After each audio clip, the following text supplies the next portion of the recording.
Welcome to the Runway, where we cover current events in crypto, Web3, and tech. Today's Runway covers U.S. regulatory attacks on Kraken and Binance, Javier Milei's Argentine election win and its potential impacts, Microsoft hiring former OpenAI executives, AWS free AI skills training, Meta dissolving its responsible AI team, and the latest in Bitcoin mining and its role in an evolving energy landscape. It's Monday, November 20th. Let's take off. First up, Binance in talks to pay more than $4 billion to end U.S. criminal case. CZ could still face charges. A resolution could come as soon as the end of this month, Bloomberg reports. Department of Justice, accusations of multiple criminal violations, according to a report from Bloomberg News on negotiations between the DOJ and the company, which are also leaving open the possibility that its founder, Changpeng CZ Zhao, would also face U.S. criminal charges. Binance has been under a lengthy investigation by U.S. authorities for money laundering, bank fraud, and violating U.S. sanctions laws, and the talks could reportedly conclude in the coming weeks. A spokesperson with the DOJ declined to comment to CoinDesk. Binance didn't immediately respond to a request for comment. Binance and CZ have faced investigations and accusations on multiple fronts in the U.S., including related enforcement actions earlier this year from the U.S. Securities and Exchange Commission and the Commodity Futures Trading Commission. If the company agrees to be fined by the U.S. for more than $4 billion, that would represent one of the largest settlements in crypto history, but it's uncertain what other conditions or business requirements may come along with that penalty. Authorities to charge CZ, a resident of the United Arab Emirates, with crimes. He would have to be extradited from a country with a U.S. extradition treaty or set foot in U.S. territory in order to face those charges. So it looks like they've been investigating Binance for money laundering, bank fraud, and violating U.S. sanctions laws. Specifically fraud. They're accusing them of what looks like fraud and bank fraud. I don't know why they would do a settlement if they're committing some kind of fraud. It doesn't really make sense because a lot of innocent people would, essentially could be hurt by that. So kind of interesting. Seems like, in my opinion, a large shakedown by the government who maybe just doesn't have the goods or the jurisdiction to pursue these charges. So they're looking for an easy out that will give them a lot of money. Next up, and perhaps the biggest news of the day, Javier Milei wins Argentine presidency. Bitcoin gains nearly 3%. The self-described anarcho-capitalist has been supportive of Bitcoin, calling it the return of money to its original creator, the private sector. The next president of Argentina will be Javier Milei, as his opponent Sergio Massa conceded on Sunday evening, saying Argentines chose another path. With roughly 87% of the votes counted, Milei has 56% of the tally versus Massa's 44%, according to Bloomberg. Trading quietly through most of the weekend, Bitcoin began rising late Sunday afternoon on chatter about a strong showing for Milei. Following Massa's concession, the crypto currently is higher by nearly 3% over the past 24 hours to $37,350. We have to understand that the central bank is a scam, said Milei earlier this year when asked about Bitcoin. What Bitcoin is representing, he continued, is the return of money to its original creator, the private sector. Milei, to this point, however, has not gone as far as proposing making Bitcoin legal tender. He's instead calling to eliminate the country's central bank and dollarizing an Argentine economy that's been walloped by inflation that reached 142% in October. So pretty interesting what happened here. I believe this is probably the first libertarian ever elected as a president of a country. I think if we look here, it says, by Robert Breedlove, we have a post that says, "Congratulations on your victory at J. Milei. Let's hope you stay true to your vow to detonate the central bank, exterminate inflation, and take a chainsaw to the state. A libertarian is now the president of Argentina. This is good for Bitcoin." Could not agree more with this take. And Nick Carter has an interesting take here too. LOL at the apparently very serious people who are worried Argentina can't dollarize because it might be too disruptive. You guys, Argentina has defaulted 9 times. 100 years of leftism has gutted what was once was one of the world's wealthiest countries. I think they can give something else a shot now. Nick and Robert, I couldn't agree more. I think this is the people have spoken in Argentina, and I think when your work hours and your Argentinian pesos are being inflated at 142%, I think literally anything else is a better option to try. So I think this is going to be an interesting experiment for Argentina, and I think I'm excited to see the results and see what happens here. On to our next story. The SEC has, I guess, decided to go on another losing crusade. They're deciding to charge Kraken for operating as an unregistered securities exchange broker and dealer. this is just disgusting. Going after the good guys to try to shake them down for money and attack the industry. I think it's just pathetic, and I can't wait for a new administration and a new SEC chair to come into leadership instead of wasting our tax dollars on this nonsense. This is just very disappointing. The SEC's reputation is being absolutely tarnished. I'm looking forward to turning the chapter, not just on Sam Bankman-Fried and all these clowns that were in the industry, but also with a government, attacking the good guys and the good actors. It really goes against every single mandate the SEC has, creating efficient markets. And let's move on here. Next up, we have a very interesting post by Chamath Palihapitiya, one of the All In Pod hosts, and what's going on. Interesting take about OpenAI ousting. On Friday, OpenAI ousted its co-founder Sam Altman as CEO, while OpenAI cites a lack of consistent candor in Altman's dealings with the board as the key reason for his removal. There is widespread speculation about other motives behind his termination. These range from disputes concerning the profit versus non-profit motives at the company to the discovery of artificial general intelligence, a type of AI that can surpass human intelligence for most tasks. We wanted to look back at the history and corporate structure of OpenAI to understand how we got here. Here's the story. It discusses here inception and early strides. He talks about OpenAI initially founded in 2015 by Sam Altman, Elon Musk, Ilya Sutskever, and Greg Brockman as a non-profit organization with a stated goal to advance digital intelligence in the way that is most likely to benefit humanity as a whole. The company assembled a team of the best researchers in the field of AI to pursue the goal of building AGI in a safe way. The early years were marked with rapid experimentation, transition from a nonprofit. So in 2019, OpenAI looks like they wanted to transition to a cap profit model. It kind of discusses the structure of the company here and all of the different parties that are sort of at play: GP LLC, OpenAI Inc., OpenAI Global LLC. So a lot of convoluted stuff going on here. Talks about GPT-3, and then here it kind of touches on removing Sam Altman as the CEO. On Friday, OpenAI announced that it was removing its co-founder Sam Altman as CEO, citing a lack of consistent candor in his communications with the company's board. According to the company's official statement, the board no longer has confidence in Altman's ability to continue leading OpenAI. It talks about OpenAI's board of directors undergoing numerous changes since inception. Elon Musk resigned from his board seat in 2018, citing a potential future conflict of interest with the remaining board members.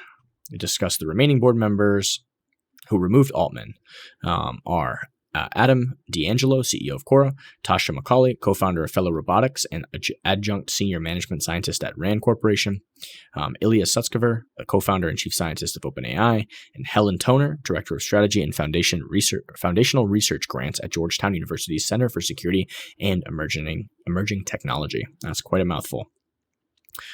Altman's removal as CEO prompted the resignation of president and co-founder Greg Brockman and 3 of the company's senior scientists. Reports suggest that this may have been orchestrated by the company's other co-founder and chief scientist, Ilya Sutskever, over concerns that Altman was pushing to commercialize the company too quickly. Sutskever was recruited to OpenAI from Google in 2015 by Elon Musk, who describes him as the linchpin for OpenAI being successful. A tweet from Greg Brockman confirms that Ilya was a key figure in Altman's removal. Since OpenAI's for-profit entity was ultimately accountable to the charter of its non-profit parent, its rapid commercialization may have conflicted with the company's primary goal of developing AGI in a safe way. According to the 2019 IRS filings, OpenAI does not have a written joint venture policy, but the company's structure explicitly prioritizes the purposes of its non-profit entity over maximizing profits, preventing OpenAI from engaging in activities that would jeopardize the company's non-profit status.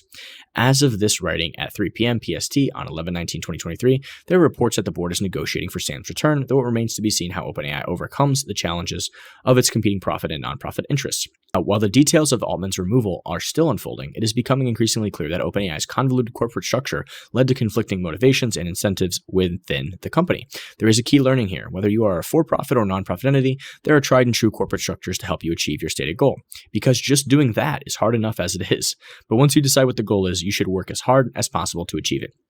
You should never compound unnecessary risk into this journey, like iterating on corporate structure. While it can make a hero out of lawyers, it is one of these unnecessary risks that's only blindingly obvious in the rearview mirror. OpenAI was, and it's kind of always tweaked me a little bit, thinking about Sam Altman and OpenAI and everything that's going on over there. And I recently finished Elon's I think it was a biography about him by Walter Isaacson.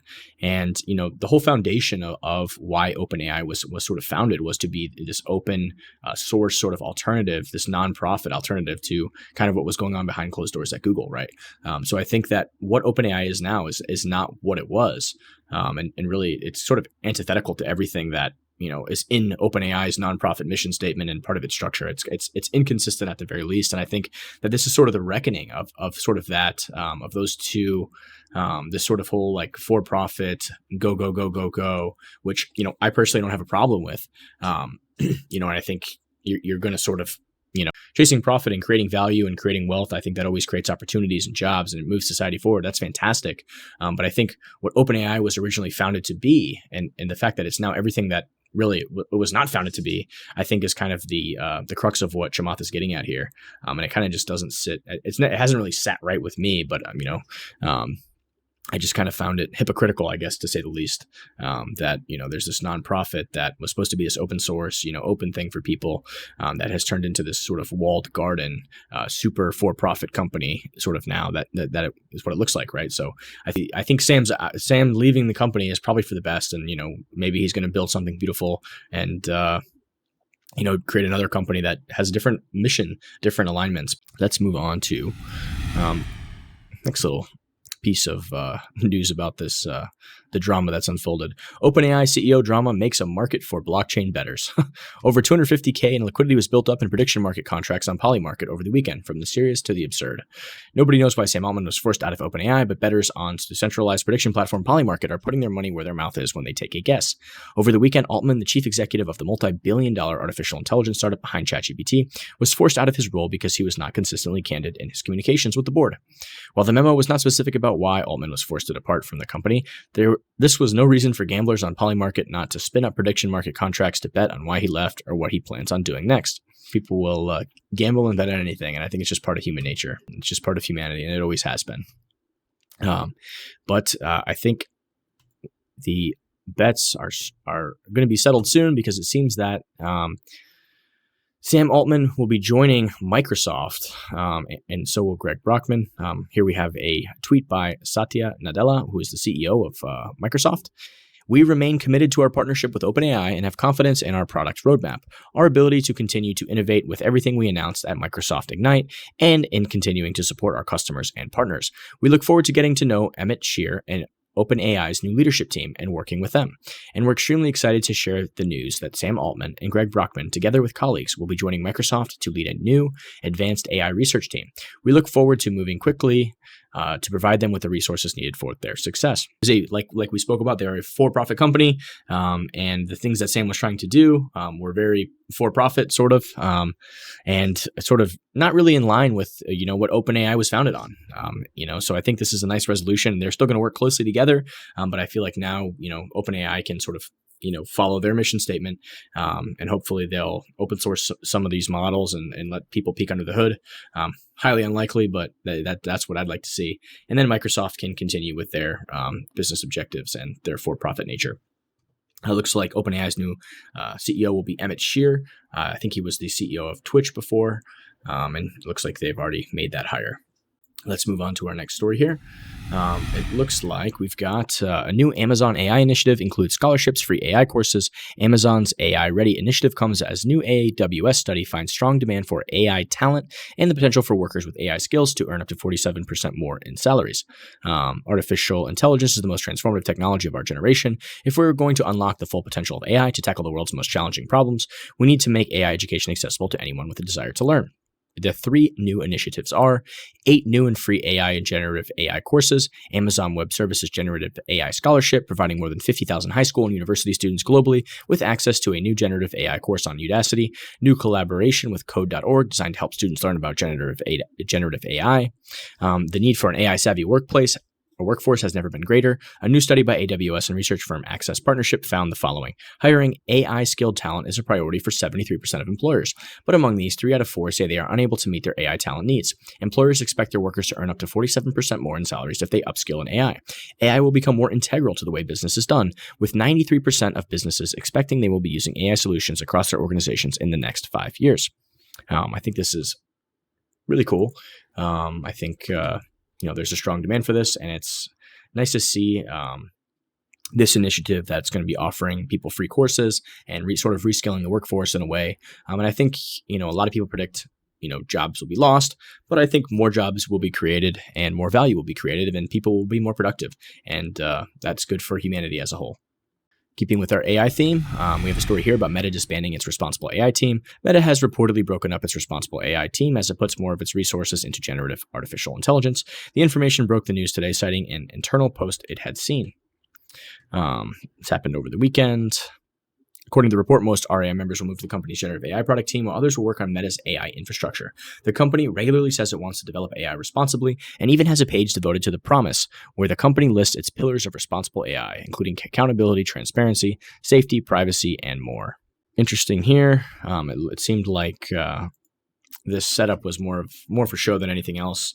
So I think that not much has changed, as they've already sent a lot of these people to work with other teams. And, I think they will continue to maybe point some things out or sort of guide the wheel a little bit. It seemed like if we sort of go back here and read some of this, it seems that they were already restructured earlier in the year. The team already saw a restructuring earlier this year, which Business Insider wrote included layoffs that left RAI a shell of a team. That report went on to say that the RAI team, which had existed since 2019, had little autonomy and that its initiatives had to go through lengthy stakeholder negotiations before they could be implemented. RAI was created to identify problems with its AI training approaches, including whether the company's models are trained with adequately diverse information, with an eye toward preventing things like moderation issues on its platforms. Next up, we have an interesting report from The Guardian that says use of AI could create a 4-day week for almost 1/3 of workers. Think tank study highlights productivity gains as well as improvement in work-life balance for 28% of the workforce in Britain and the US as a result of implementing artificial intelligence. Artificial intelligence could enable millions of workers to move to a 4-day work week by 2033, according to a new study focusing on British and American workforces. Interesting take and study here. I think that AI will absolutely create much more productivity gains, and I think the average worker will be able to get done, twice as much in half the time. So this absolutely could happen, and at the same time, world will be more productive. Workers will be more productive. Let's move on to our next story. I found this little article in Futurism. It's kind of funny, kind of wild. Off the wall. It's written by Noor Al-Sibai from Futurism and News.Yahoo. Electric slide. Crypto mining rig discovered under floor of courthouse stealing power. Electric slide. Unbeknownst to one of Poland's highest courts, someone was running a crypto mining rig directly under a government building and stealing its electricity to boot. As Poland's TVN24 reports, the rig's computers under the Supreme Administrative Court in Warsaw were discovered at the end of August by a maintenance worker, prompting an investigation that revealed the nature of the operation. According to TVN24's reporting, the most energy-intensive of the computers were hidden inside ventilation ducts. The system was reportedly pilfering several thousand Polish zlotys of electricity per month, each of which is worth about $0.25 of an American dollar. It's an interesting currency name, zlotys. Polish zloty. As far as who is behind the sneaky mining system, 2 excavators, in quotation marks, for the contractors that the government used to service its technical floor have been fired, and the company's contract was terminated following the discovery of the rig. A judge who sits on the administrative court, which is the highest court in a separate branch of Poland's judiciary that deals primarily with business and tax disputes, confirmed to TVN24 that the rig had been discovered, but said that there's no reason to believe any data from the court had been compromised or breached by the crypto operation. This kind of crypto energy siphoning debacle isn't exactly rare and has been reported all over the world as miners attempt to head off their spectacular energy costs by stealing someone else's electricity. They are interesting to read about. Earlier this year, the Blockworks blog reported that there has been a spate of energy thefts associated with crypto mining at the Malaysian state-owned Sarawak energy facility. Working with police, the company found 2 rigs stealing electricity worth about $6,500 per month, which officials believe were working together. I don't know if that is quite possible. I'd like to see some more information about that. I'm going to have to click into this and read a little bit more about it, but that must be like some kind of super rig.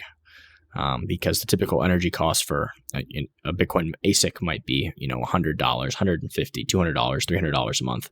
$6,500 is a little bit over the top for 2 rigs. Next up, We have a sort of an article talking about Bitcoin mining and its evolution as a major player in energy markets. Bitcoin mining has evolved from a niche hobby for computer enthusiasts into an emerging force for global energy grid management.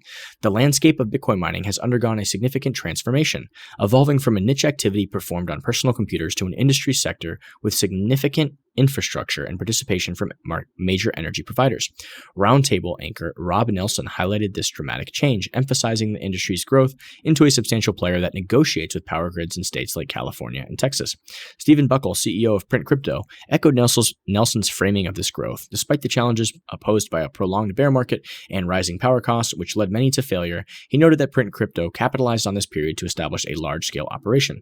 Buckle expressed excitement about the prospects in Texas particularly, setting favorable conditions in the power market and the potential for growth with the right partnerships. Addressing common misconceptions about Bitcoin mining, Nelson noted that many people are unaware of the process and its implications on the energy grid. Contrary to the belief that it negatively impacts the grid, he explained how Bitcoin mining can actually contribute positively by reallocating power during high demand periods like heat waves. This flexibility is highly valued by power grids and consumers alike. Buckle shared a personal perspective referencing the snowpocalypse in Texas, which initially cast a negative light on crypto mining due to its strain on the energy grid. However, he noted that subsequent adjustments in load balancing by miners had a positive impact during later storms, ensuring grid stability and preventing power outages. This experience, according to Buckle, played a crucial role in educating the public and demonstrating the beneficial role of crypto mining in energy management. As a miner myself, can sort of speak about this. I think that the sort of power sharing agreements and curtailment ability of miners is incredibly powerful and useful when, there's a incident on the grid and we receive a call, we can easily shut down all of our machines and send, megawatts of power back to the grid where they're needed most. So that's kind of one example of this concept. Think about like a restaurant where you have a customer who comes in every single day and you'll give him a loyalty discount and he comes to your shop every day. That's kind of the idea. And this is insanely useful for the grid itself because we're talking about lots and lots of energy here. And when there's strain or there's a problem, it can easily be shut off. We can do demand response and, there's little loss to us except for revenue during that period. If we move on here, we can, I found this cool sort of tweet by Daniel Batten, and it kind of talks about the whole, Bitcoin mining FUD and all of the stuff about, all of the ESG and lack of real research and data to support those claims. So Daniel says here, within just 53 days this year, the ESG narrative on Bitcoin flipped. This tweet documents the 5 key events that led to the flip. It happened so fast that many of the world's investment committees have not yet caught up. Let's help them.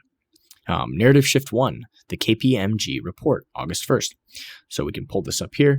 KPMG report, Bitcoin supports ESG imperative, facilitates renewable transition between Bitcoin's flexible demand load, ability to co-locate next to renewable energy sources, use of energy of underutilized energy supply, and its ability to assist in reducing emissions. Bitcoin miners can be a useful ally in the transition to more renewable energy sources and reduce emissions, despite its significant energy consumption. Balance grids. Bitcoin mining has shown an ability to help balance electrical grids given its ability to quickly curtail its energy use during times of high demand. Can reduce methane. Bitcoin miners are identifying new and creative ways to source their power, which has also resulted in the reduction of methane that enters the atmosphere. Furthermore, Crusoe's energy ability to reduce emissions through their use of gas flaring was recently highlighted in a video produced by the World Economic Forum. And number 4 here has benefits across an ESG framework. In closing, Bitcoin appears to provide a number of benefits across an ESG framework. It has a link here to the full report at the very bottom. If you guys are interested, we will try to attach that link into our show notes. So one, this facilitates renewable transition. My thoughts and comments on this mining operations is we can essentially locate anywhere. A lot of times you have wind in areas that there's nobody living, or it's very hard to move that energy. So, and sometimes the wind doesn't blow, right? So miners have this ability to sort of go anywhere. We can go to the middle of the desert. We can locate our machines there and sort of buy power from those areas. We can set up, and that sort of what that allows is it sort of raises sort of a base demand there that will sort of accelerate renewable production. If somebody knows they have a buyer that's going to buy that energy 24/7, it makes it very easy for them to sort of plan and facilitate more renewable resources, right? Whether that be solar panels or wind farms. or many other types of renewable resources. Balances grids. We just kind of talked about this. The ability to quickly curtail its energy during times of high demand. The traditional customer. If you're a traditional person, you're buying energy for your house. You come home and then you go to bed and turn off all your lights and turn everything off in your house, and then you use next to no energy for the rest of the day until the morning. If there's an emergency, we just shut it off, and when the emergency's over, we can turn it right back on. So that's balancing grids and curtailment. And then reducing methane. Marathon was running a pilot where they're going to landfills, and essentially, that methane is sort of leaching and sort of slowly leaching into the atmosphere. But instead, we can compound that into sort of burnable bricks or a way to capture that energy, and then you burn off that methane cleanly to provide energy and power to mining operations. Because it makes sense and we're flexible, we can sort of co-locate next to anywhere, right? So co-locating next to anywhere means we can be right next to that landfill that nobody wants to go near and help burn off all of that methane that's leaching and do it sort of a much cleaner burn, which is much better for the atmosphere. Let us go to the next component here. Narrative shift 2, peer-reviewed research supports thesis that Bitcoin could be net positive for the environment. This research underscores the possible role of Bitcoin mining in promoting grid decarbonization, and the unique energy buying behavior of Bitcoin miners may contribute to net decarbonization as a flexible load resource. So there's a peer-reviewed research report here. Here's another one. Cambridge acknowledged Bitcoin energy overestimation. Cambridge came out with a report that was sort of challenged and called out, and they were shown the evidence, and they are acknowledging that they were wrong. So they revises down their energy consumption estimates, acknowledge the likelihood emissions data is still overstated. So there's a link here to this as well. Next up, we have the fourth one here. Bloomberg Intelligence releases data showing Bitcoin mining leading industry decarbonization. So Bitcoin drives decarbonization. The Bitcoin mining industry is emerging as a player in the drive towards decarbonization. New data contradicts old ESG claims. So improved data visibility contradicts claims. So with more data, we have, as they say, sunshine is the best disinfectant. The narrative is slowly changing as the industry. We are sort of rallying and providing and educating and telling people the facts. Here's another one. IRM report. Bitcoin supports renewable transition, helps energy policymakers. Bitcoin provides energy policymakers with more optionality, high electricity consumer, but low CO2 emitter. While Bitcoin is a consumer of electricity, this does not translate it to being a high emitter of CO2. Good partner for the industry, the energy industry. Counterintuitively, it is Bitcoin's need for energy that makes it such a good partner to the energy industry, and uses energy that would have been wasted. These would have otherwise been left untapped or stranded. This is a big factor in sort of what's going on in China, and why Bitcoin mining was so important for a lot of the sort of stranded energy sources that they had in the regions where they have all their hydroelectric dams during the flood season, is that miners would flock to those regions when the flooding was occurring because, essentially there was all this wasted energy, there was all this extra energy in these remote areas, and, it really formed an economy and provided value and jobs and resources for people living in remote areas. There was a lot of pushback on the government, from these areas, and it's sort of still happening under wraps. With the smaller local governments in these areas are sort of turning a blind eye. Final article here we have about mining. Cryptoverse, Bitcoin miners make money ahead of halving. Kind of discusses the upcoming halving. Bitcoin miners are making hay while the sun shines. The business has been yanked out of the doldrums by the cryptocurrency's recent rally, and now mining companies are racing to lock in profits before Bitcoin's halving, when rewards for producing the tokens are cut in half. The next halving is expected in April 2024, a process designed to slow the release of Bitcoin, whose supply is capped at 21 million, of which 19 million have already been mined. You're seeing a lot of urgency to plug rigs in ahead of the halving, said Gregory Lewis, analyst at brokerage BTIG that covers the 13 biggest US-listed Bitcoin miners. Bitcoin's hash rate, a measure of the computational power needed to mine a coin, has spiked to an all-time high, according to the crypto platform blockchain.com. That means miners are having to use more and more power and speed to crack the complex math puzzles that earn them a Bitcoin. Analysts at JP Morgan estimate the hash rate has hit record highs for 11 consecutive months, including a historic surge in October.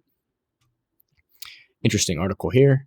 We're going to see this industry sort of institutionalized when it comes to Bitcoin mining. There's huge publicly traded companies now that are mining, and they're going to continue to operate more professionally, and not just in the U.S., all over the world, and remote regions, and sort of expand that decentralization all around the globe, from Norway to Panama to Venezuela to China to Uzbekistan to Kazakhstan to Russia, all over the world, right? And that's that nuclear arms race for hash power and adding security to the network is simply going to continue. It's just getting started for those last 2 million Bitcoin over the next 100 years to 140 years.